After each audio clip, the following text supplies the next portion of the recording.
Баршаңызға қайырлы күн достар, менің каналыма қош келдіңіздер.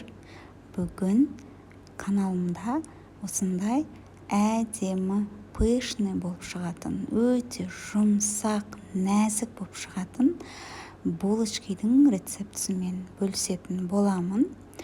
Мінекей достар, қазір сіздерге көрсетейін. Өте жұмсақ әрі үлпілдеп тұрған бөлішкенің рецептін сіздерге ұсынатын боламын. Мінекей көрдіңіздер, иә? Ортасы да міне өте жұмсақ болып тұр, нәзік әрі. Видеоны соңына дейін толық көру үшін менің каналыма тіркеліп, пікір қалдырып, қоңыраушаны басып қоюды ұмытпаңыз.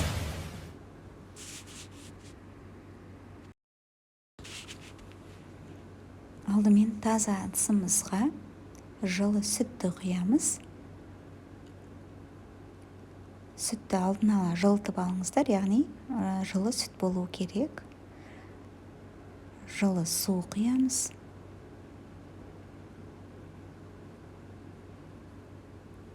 Қантты саламыз.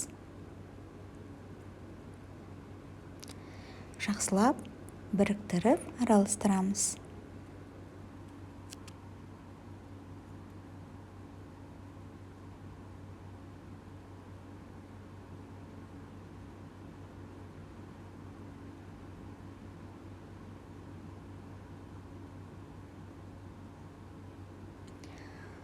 Араластырып алдық. Енді сұйық май құямыз.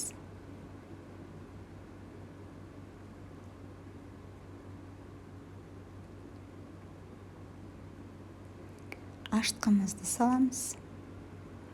Және жақсылап араластырамыз.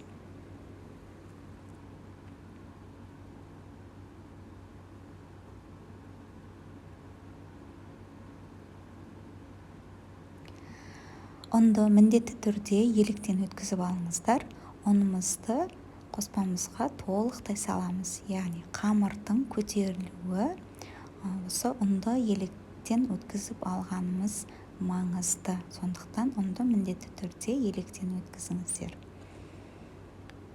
Ұнымызды салып, жақсылап қолымызбен қамыр илейміз.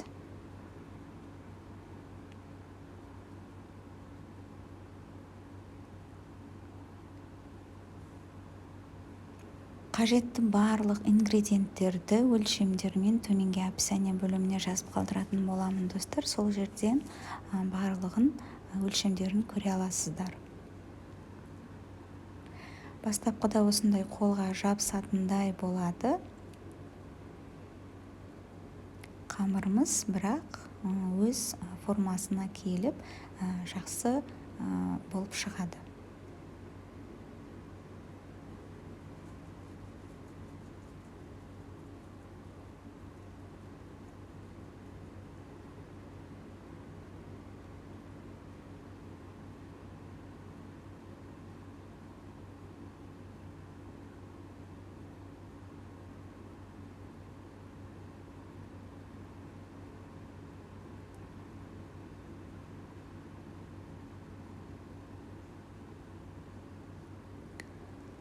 Неге осындай әдемі болып шығады, яғни иін қандырып, жақсылап илеп қоямыз. Илеп болған қамырымызды бетін жауып, жарты сағатқа жылы жерге қоямыз.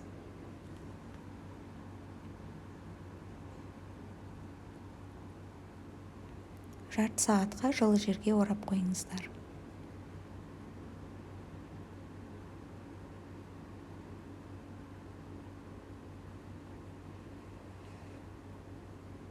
Мінекей достар, жарты сағат өтті. Жарты сағаттан кейін қамырымыз мінекей осындай әдемі үлкен болып көтерілді.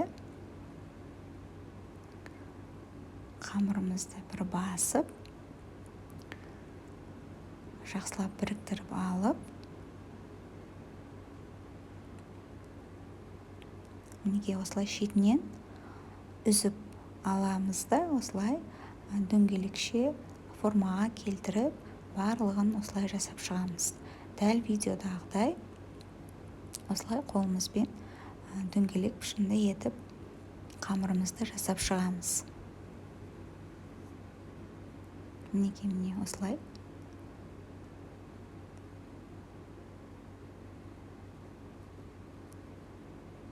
Яғни бұл қамырдан 8 дана булочка шығады. Не жақсылап осылай домалақтап. Неге қолымызбен төменгі жағын жинастырып, осылай әдемі дөңгелек формаға келтіреміз.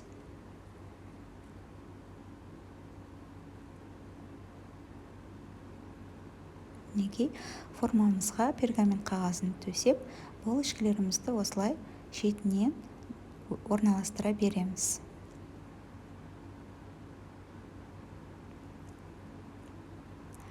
Бұл қамырдан 8 дана булочкамыз шығады. Егер де көп жасаймын дейтін болсаңыздар, өлшемдерін 2 есе көбейтіп жасасаңыздар болады.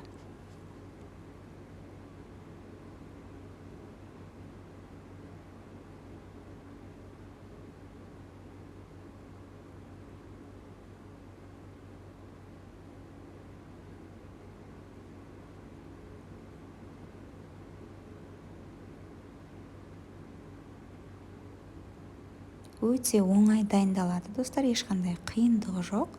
Барлығы үйде бар, қолда бар заттардан жасалады. Яғни ешқандай қиындығы жоқ. Мінекей осылай орналастырдық.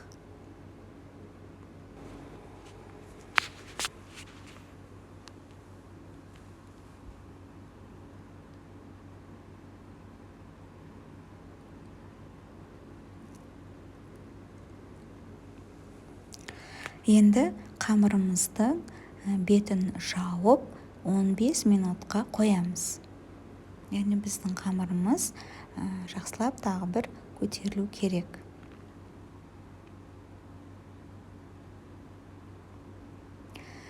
Мінекей достар, осындай әдемі үлпілдек болып көтерілді. Енді бетіне тек жұмыртқаның сары уызын ғана жағамыз. Барлығына түгел жан жағына қалып кетпейтіндей етіп, барлығына түгел жағып шығамыз.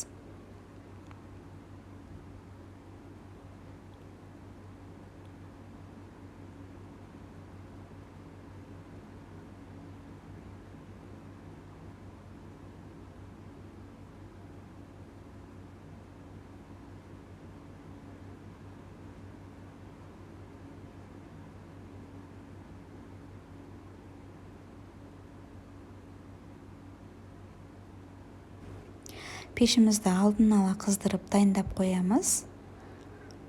Қызып тұрған пеште 20-25 минут көлемінде 150-180 градустың арасында пісіріп аламыз.